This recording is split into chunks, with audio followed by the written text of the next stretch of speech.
দিন দিন যেন বেপরোয়া হয়ে উঠছে ইসরায়েল, যার আরেকটি প্রমাণ দিলেন জাতিসংঘে। শুক্রবার জাতিসংঘের সাধারণ পরিষদে ভাষণ দেন ইসরায়েলের প্রধানমন্ত্রী বেনিয়ামিন নেতানিয়াহু।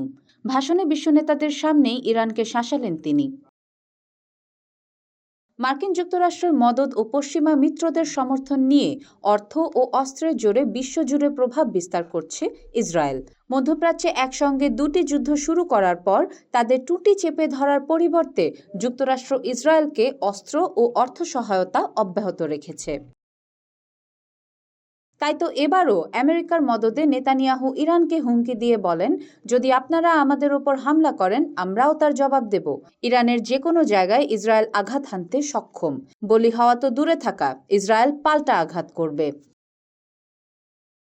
নেতানিয়াহু জানান, যুদ্ধের মাঝে তিনি জাতিসংঘে আসতে চাননি, কিন্তু ইসরায়েলের সত্য বক্তব্যটা বিশ্বের সামনে তুলে ধরার বাধ্যবাধকতা থেকেই জাতিসংঘে এসেছেন তিনি।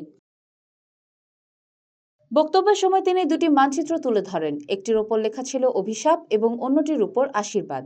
এ সময় নেতানিয়াহু বলেন, ইরানের অভিশাপ বা আরব ও ইহুদিদের ঐতিহাসিক সম্পর্ক স্বাভাবিকীকরণের মাঝে দাঁড়িয়ে আছে ইসরায়েল।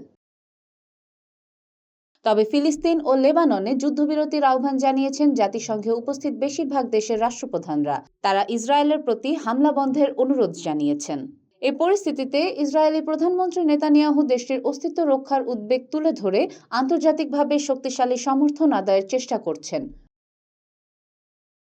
নেতানিয়াহুর বক্তব্যের সময় ইসরায়েলি প্রতিনিধি দল করতালি দিয়ে তাকে স্বাগত জানায়। অন্যদিকে ইরানের প্রতিনিধিরা সেখান থেকে বের হয়ে যান।